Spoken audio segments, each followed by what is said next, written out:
Good morning, everybody, and happy Sunday, and so on, so on. Unfortunately, I have to work today, but there's no reason we can't do a Sunday edition Got Our Live first.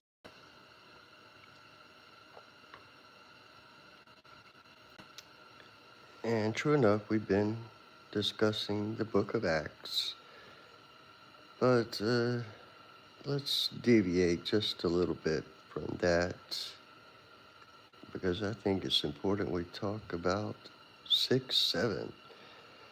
Howdy. What the heck? How you doing this morning?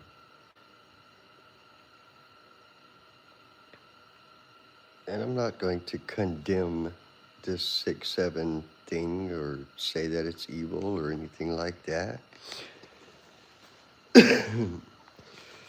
But just rather share my own philosophy about repeating things that you don't understand. A personal pet peeve of mine is acronyms and abbreviations that I don't know the meanings of. Like, I can't think of one because I always look them up before I repeat them, but here's an example. I was talking to my doctor, and he was telling me how he does a lot of CMEs, and I looked at him and I said, CMEs? And I said, what's that? And he said, well, there are these programs. I said, no.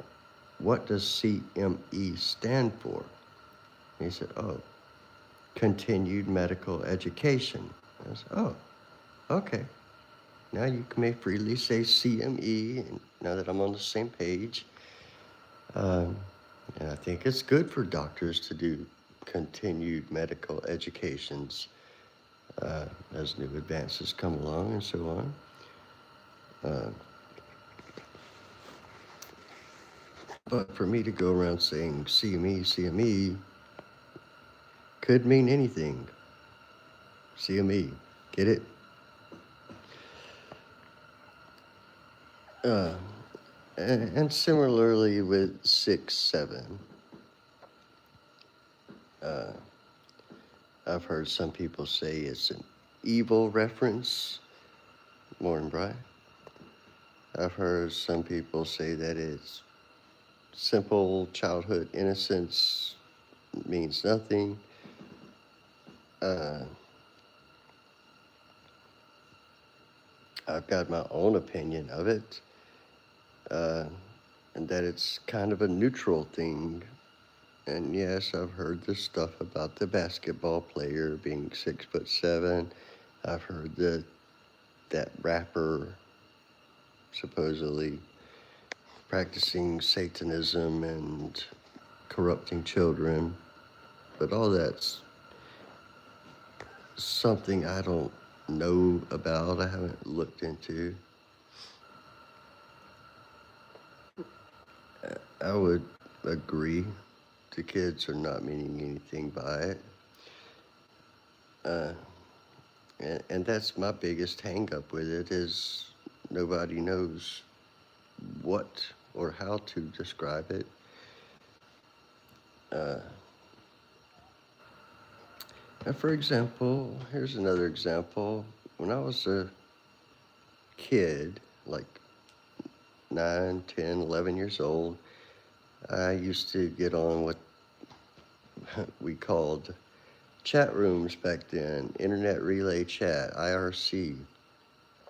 And my mother ran across some of the chat dialogue, and this is a bunch of computer nerds and pirates and stuff hanging out. And the phrase PNP was thrown around very frequently. And my mother, having grown up in the 60s and 70s, thought that PNP meant party and play, which is apparently something from her generation that meant do lots of drugs and have lots of sex. So she sees her kid in a chat room talking about PNP, I got chewed out for it, and I said, Mom, what's so bad about plug and play? Uh, USB is a pretty great thing. And she's like, what are you talking about? I said, well, that's what PNP is. It means plug and play. This is a nerd chat room.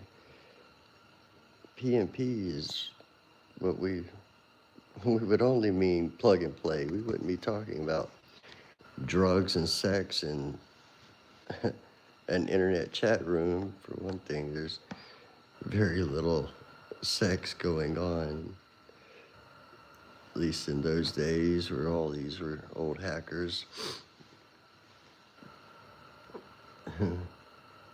What's up, Southwest Florida kid?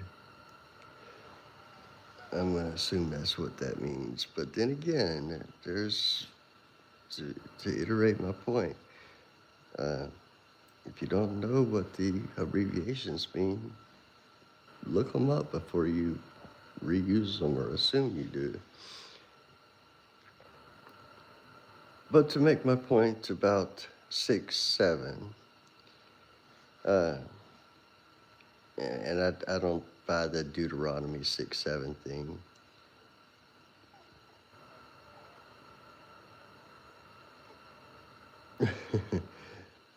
Yeah, IRC was it still exists. You can still get on IRC chat rooms, but they're the underbelly of the internet, what they now kind of refer to as the dark web. You had to know where to go. And I wasn't doing very good things. I was pirating software, statute of limitations and all that. That's where we would get the newest copy of whatever game just came out or whatever movie, even if we did have to download it on dial-up. And I don't mean 56K dial-up. I mean 14.4, then 28.8. And I even connected briefly at 9600 baud. I might be a little older than I look. But back to the 6-7 thing. I've been philosophizing. The 6 is a number most people consider or associate with evil.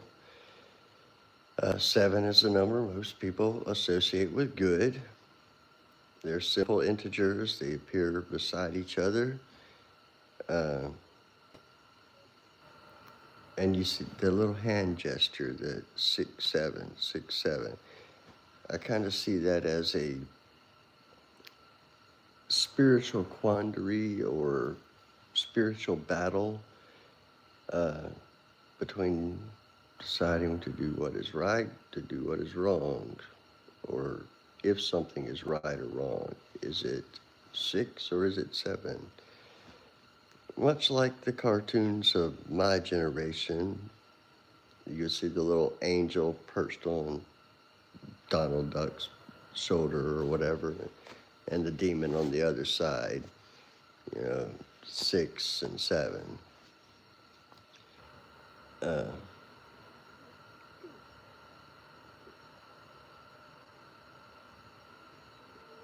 See what I mean?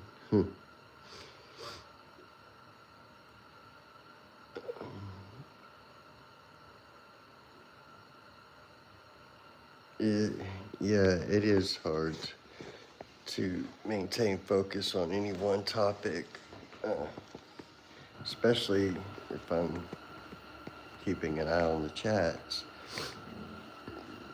But for some guy who's not in any form qualified to preach, to sit here and read directly from the Bible, I appreciate that's boring, especially from the King James Version. So I'll try to be limiting that.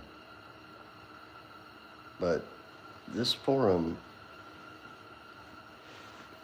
or platform or whatever you want to consider it is meant to be a place that people of all faiths, not just Christians, can come and ask whatever they want to ask. Whether it be philosophical thought experiments, for example, is it better to uh, derail a train or redirect a train to kill 100 convicted felons or a single innocent person or young person, let's say a child? Is it better that one child survives while 100 bad people die? It's just a thought experiment, but I don't know what I would do if a train were racing towards, the 100 bad people and I could swap the track to kill the child. I would probably be murdered for making that choice. But either way, a whole lot of lives are going to die. And you would think that it's better to at least kill fewer people.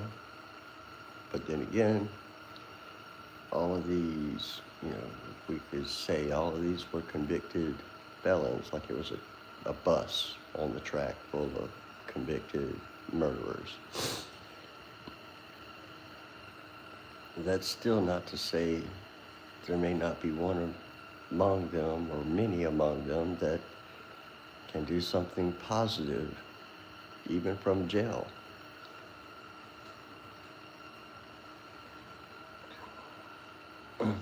So it's impossible to know the right decision, and as is often quoted, the only thing needed for evil to succeed is for a good man to do nothing. So in that regard, I think you have to do something, whether it be the right or wrong action is up for debate, but you need to take action. Either sacrifice the child for the good or the lives of the 100 in hopes that one among them, because all of these guys probably have families and their kids probably love them, and so on and so on. But this is just a hypothetical. I pray nobody ever gets put in a situation like that. And it's just like that argument. If you could go back and kill Hitler when he was a baby, would you?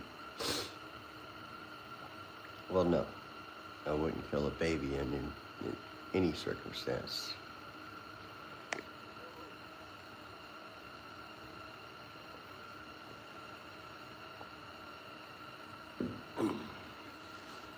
And this is going to be controversial and misquoted, but I did recognize some good qualities in Hitler. Maybe not many, but I think it's understood that he at least loved his dog. Maybe a pretty weak argument, but his heart was not totally devoid of love, goodness. He had the capacity for love. But I'm not going to stand up here and defend Hitler. But hey, look at Saul, aka Paul, who was responsible for the imprisonment and murder of countless Christians, who then went on to write most of the New Testament.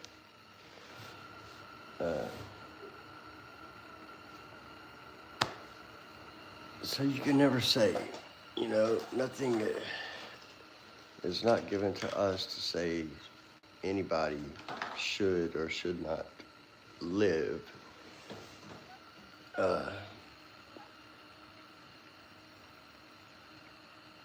or exist, have ever existed.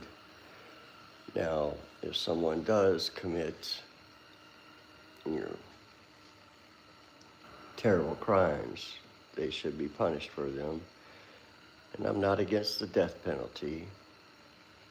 A lot of that may be controversial too. Of course, it's a political thing.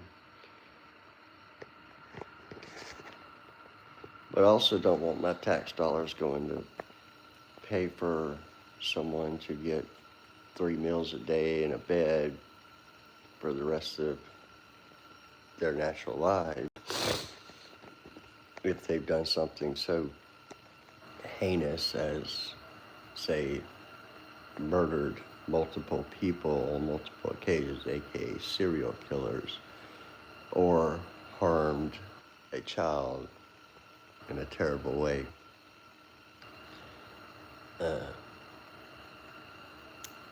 Hey, Pinnock, how you doing today?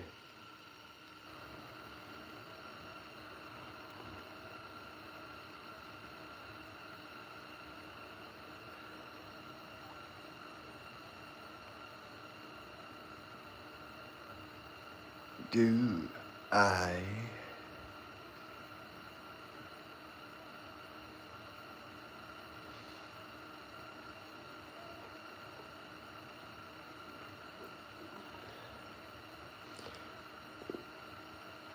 just going back through the chat. I like that one. You don't stop preaching or reading his word ever.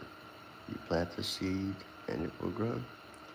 Or it won't. But as long as you plant the seed, the potential is there.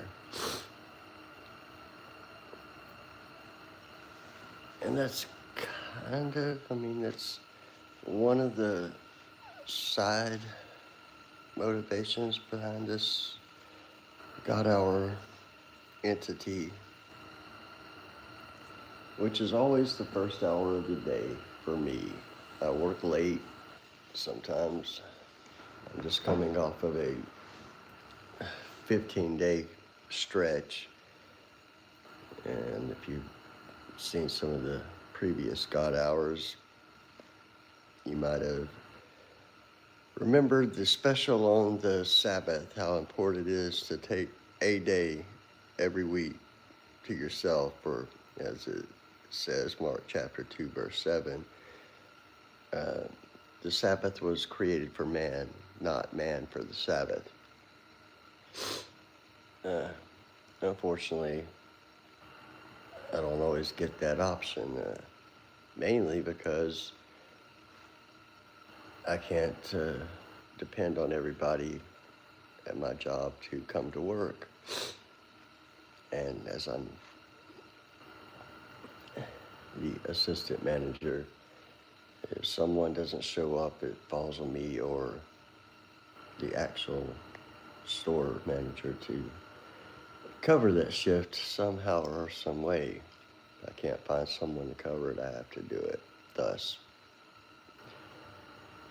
15 or 16 days before I got a day off. It was either that or the store didn't open that day, and frankly, when you live in the middle of rural Alabama, having a local country store open is critical to the community.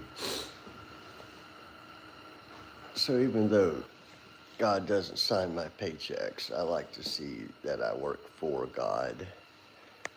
But I fall short. I'm a sinner like everybody else. The cigarettes are just one of many sins that I will commit on a daily basis. I'm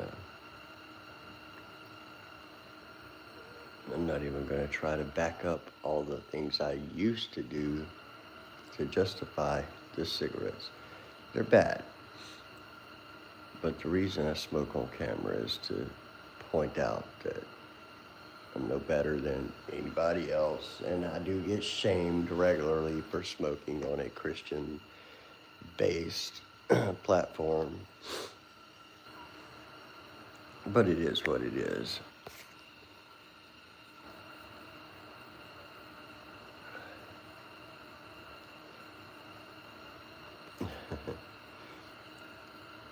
On that subject of triggering, triggers in this sense of addiction, okay, I'll lay it out. I'm a former heroin addict. I'm a retired heroin addict. And believe me, I still have dreams of heroin. I still have, you know, flashes where I see an opportunity and I have to fight that. I don't avoid, I don't run from the idea that there might be opioids around, because that's not how you truly defeat an addiction. I mean, in the short term, it's great to isolate yourself away from it, but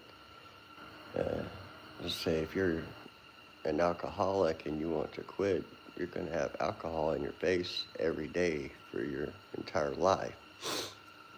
It's probably why one of the most common quotes is the only reason an alcoholic doesn't relapse is because he doesn't live long enough to do it, to paraphrase. But we have to face our demons. And when I'm ready, I'm going to quit.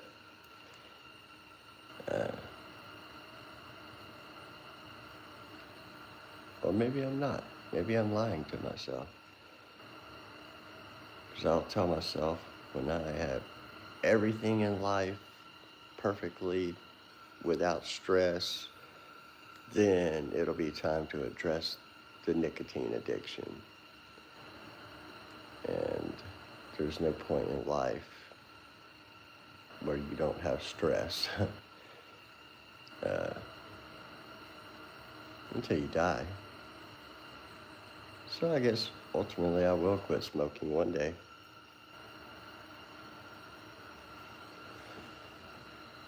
But so be it. Honestly, I think I spend a lot more on these than I do cigarettes.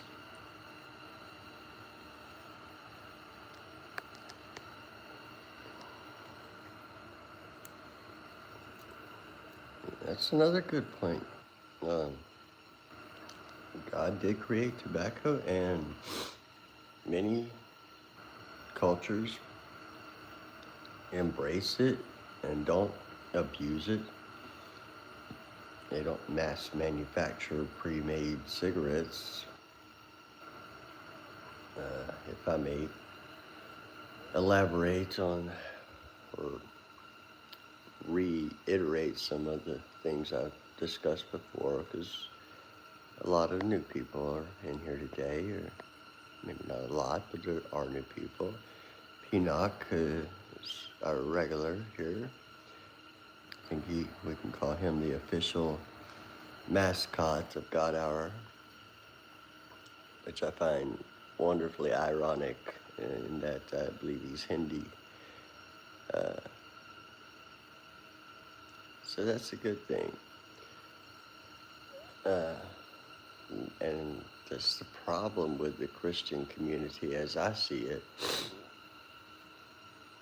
The one that I'm not a member of, the church-going crowd that all meet together to show off their nice clothes and talk about all the great deeds that they've done and so on and so on, and basically shun anybody that's not a member of their church. And to be fair, I am a member of a church, 2 churches to be precise. I just rarely get a chance to attend because I work in retail. Sundays are very big days for us. I too am going to be working the Super Bowl.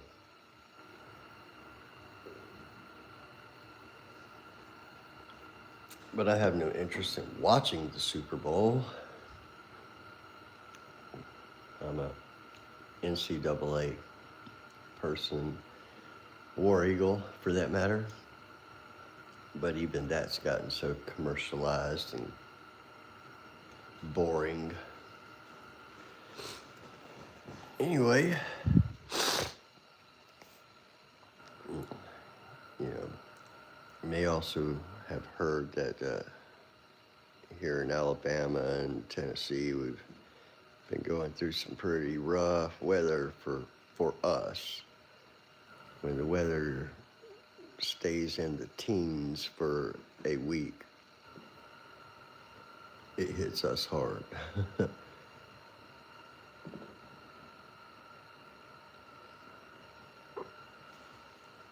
um,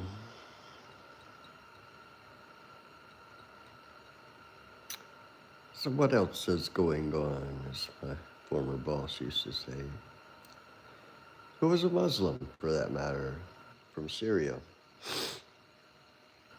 Great guy.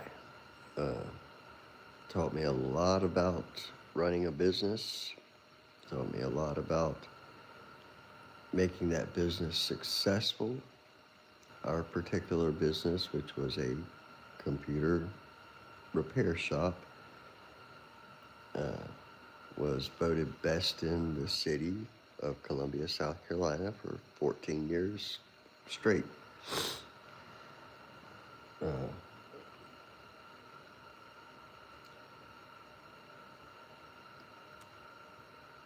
So our differences, him being Muslim, me being Christian, a lot of our customers being Jewish, all of that had no impact on how each other was treated. Religion wasn't brought into commerce.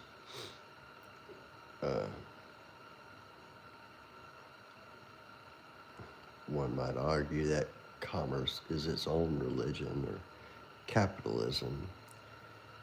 In God we trust. And it's written on our money still, I believe, but I don't see a whole lot of trust in God going on.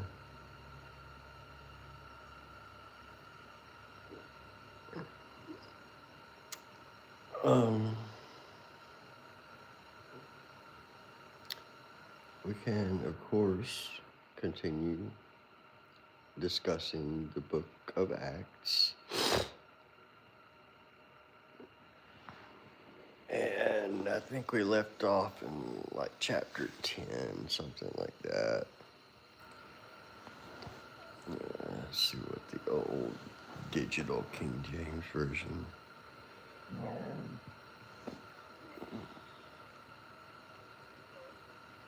Now to recount what we have discussed, Pentecost, Stephen, the conversion of Saul,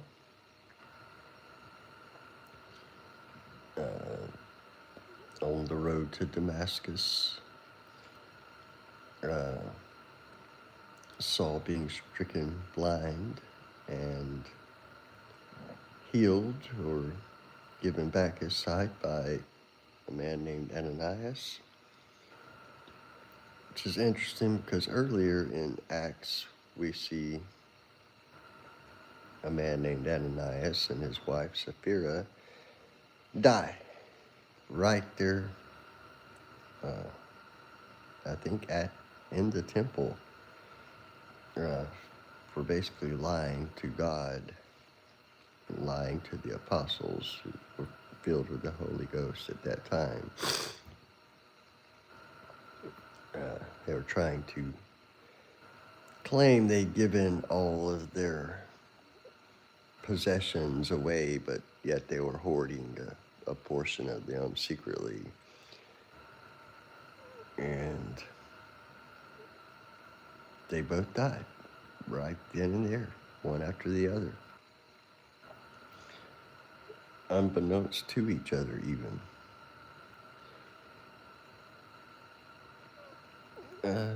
Acts 8 talks a little bit about Saul and how he was doing these terrible things to Christians. Acts 8, verse 3, as for Saul, he made havoc of the church, entering into every house and hailing men and women, committed them to prison. So Acts 9, we talked about a verse I thought was pretty interesting. And these are the words of Jesus. Saul, Saul, why persecutest thou me? And he said, Who art thou, Lord? And the Lord said, I am Jesus whom thou persecutest. It is hard for thee to kick against the pricks. I'm not trying to put this in a toilet humor context, but that line along makes a great quote of the day. It is hard for thee to kick against the pricks. Jesus Christ.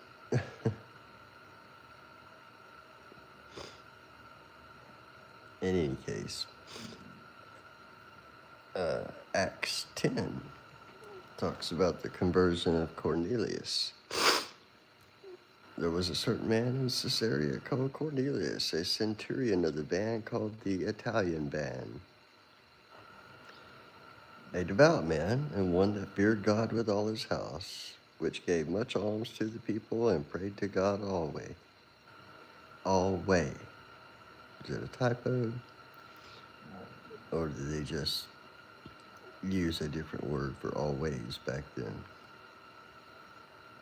That's one for the etymologists.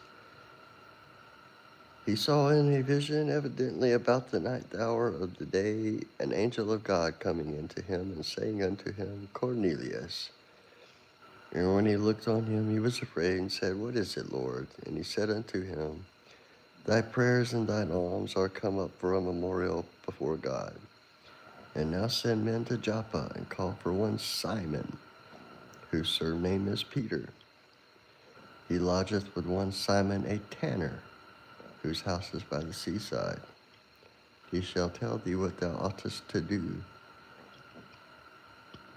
Now let's stop a moment to talk about all the Simons that we've been talking about in the book of Acts. Simon the sorcerer,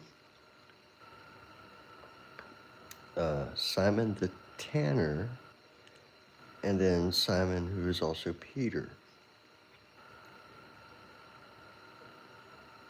Are they three completely different Simons?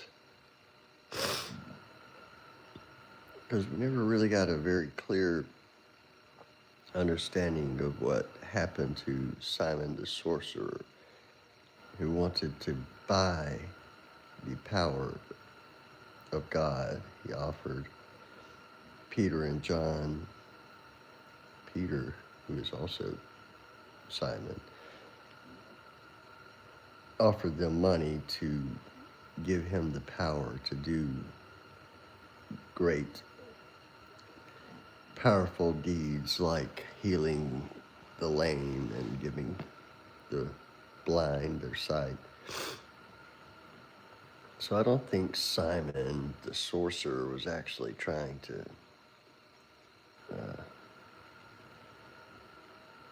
practice sorcery just for anything other than to have power. He desired power, which is not a good thing, but the fact that he was as equally interested in having good magic as bad magic makes me think that he didn't realize that all he needed was the Holy Ghost. And he could perform all kinds of magic, miracles. But that's not something you can just go buy. Anyway, and when the angel which spake unto Cornelius was departed, he called 2 of his household servants, and a devout soldier of them that waited on him continually. And when he had declared all these things unto them, he sent them to Joppa. On the morrow, as they went on their journey, and drew nigh unto the city, Peter went up upon the housetop to pray about the 6th hour. And he became very hungry, and would have eaten, but while they made ready, he fell into a trance, and saw heaven opened, and a certain vessel descending unto him. Think about that. Heaven opened, and a certain vessel descending unto him. Vessel is another word for ship, or anything that contains other things.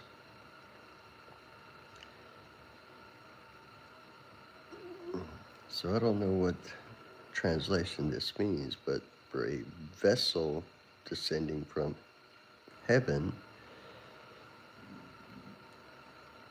But it goes on to clarify, this vessel, as it had been a great sheet knit at the 4 corners, and let down to the earth. Sounds like kind of like a magic carpet, wherein were all manner of 4-footed beasts of the earth, and wild beasts, and creeping things, and fowls of the air.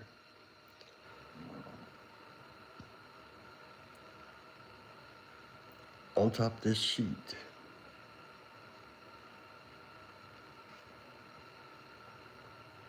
And there came a voice to him, Rise, Peter, kill and eat. But Peter said, Not so, Lord, for I have never eaten anything that is common or unclean. And the voice spake unto him again the second time, What God hath cleansed, that call not thou common. Hey, that's a pretty good point there, Jesus. Anything that, God defines what is holy and not. If God says it's okay, it's okay. That's what comes from being subservient to the Lord, trusting the Lord. God may ask us to commit murder. Certainly through the Old Testament, you see plenty of evidence of that. But I would hesitate to call that murder. Just obedience to one's master. Now, while Peter doubted in himself what this vision which he had seen should mean, behold, the men which were sent from Cornelius had made inquiry for Simon's house, and stood before the gate, and called, and asked whether Simon, which was surnamed Peter, were lodged there. While Peter thought on the vision, the Spirit said unto him, Behold, 3 men seek thee. Arise therefore, and get thee down, and go with them, doubting nothing, for I have sent them. Then Peter went down to the men which were sent unto him from Cornelius. See what I mean about the King James Version? If it's being read verbatim, it's dry, it's repetitive, it's boring.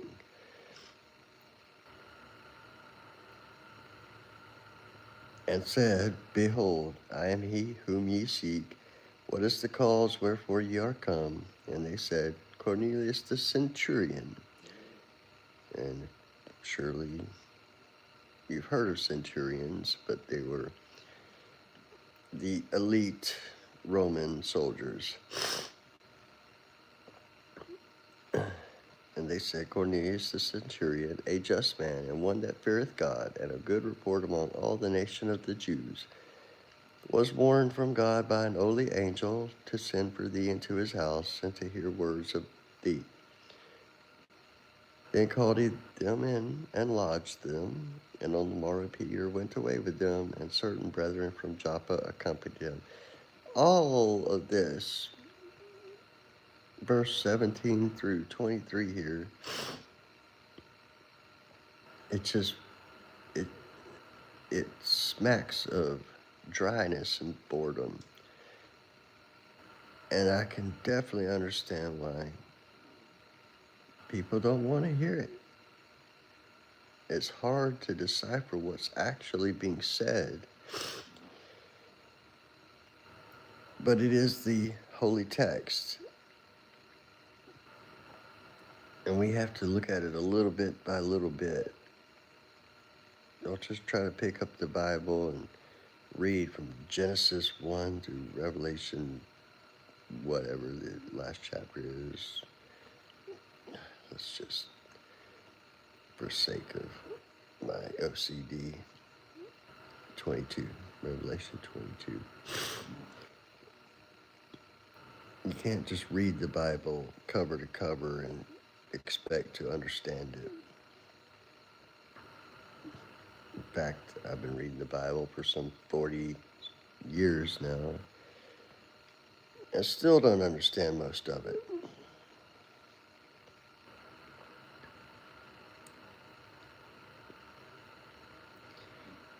I'm trying to summarize some of this, but you have to be careful with that as well, because what I may discern may not be the same as what someone else discerns.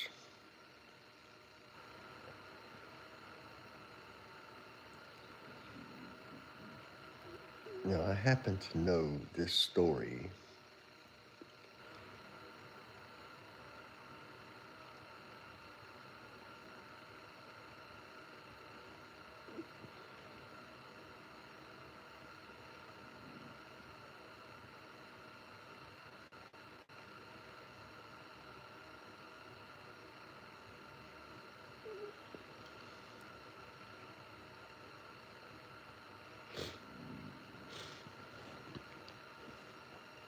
Rather than read all the way to verse 43 out loud, here's an important concept.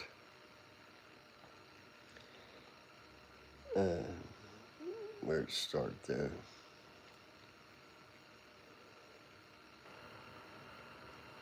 Talking about Jesus,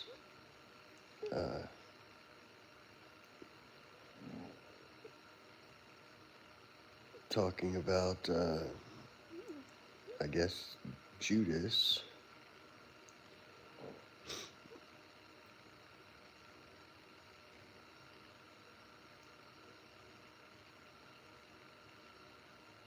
Now,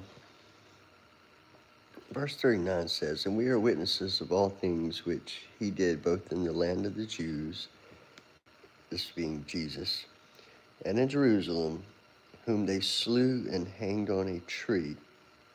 Now, that's got to be some kind of translation, because it's widely understood that Jesus was hung on a cross.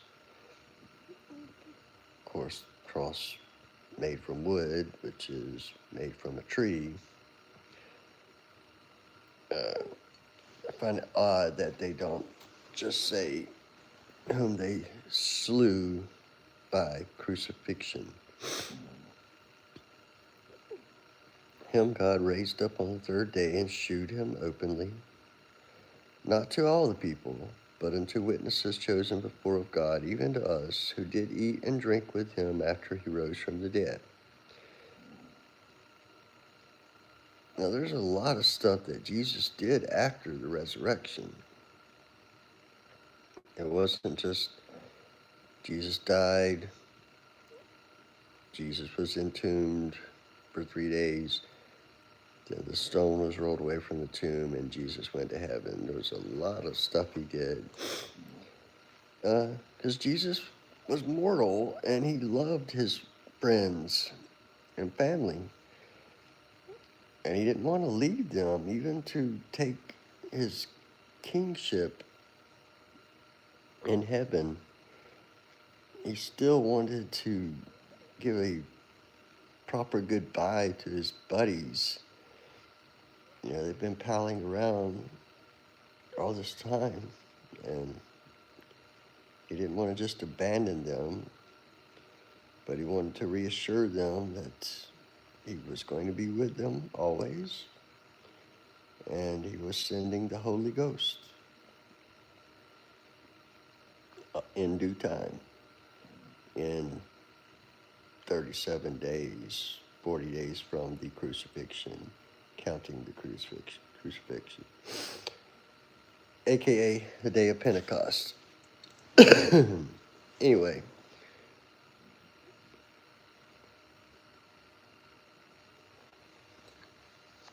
Pentecost.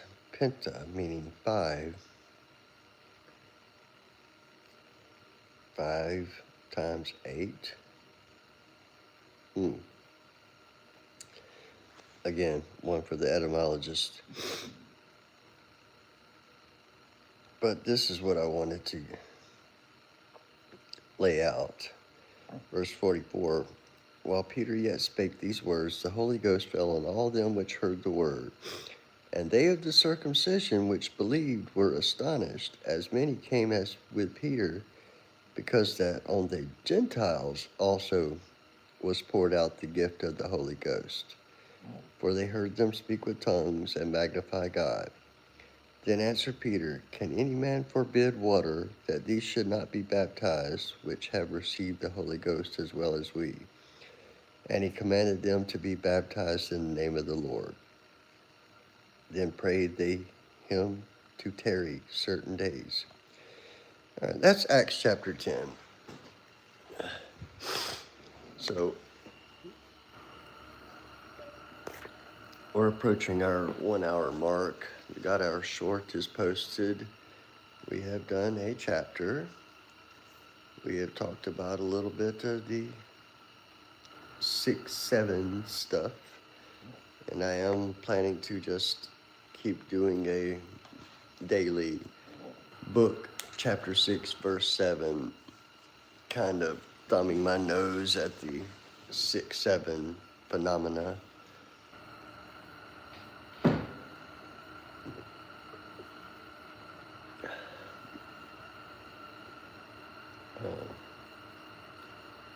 Because I've yet to find any kind of 6-7, chapter 6, verse 7, that really has any kind of evil connotation. If you look yesterday, Acts 6-7. Today, Jeremiah 6-7. Tomorrow, I'll grab another one at random. But I think that's going to wrap us up for the day. I've got to work. Others do too. And people got to drink, apparently. Little do they know we don't sell beer on Sunday.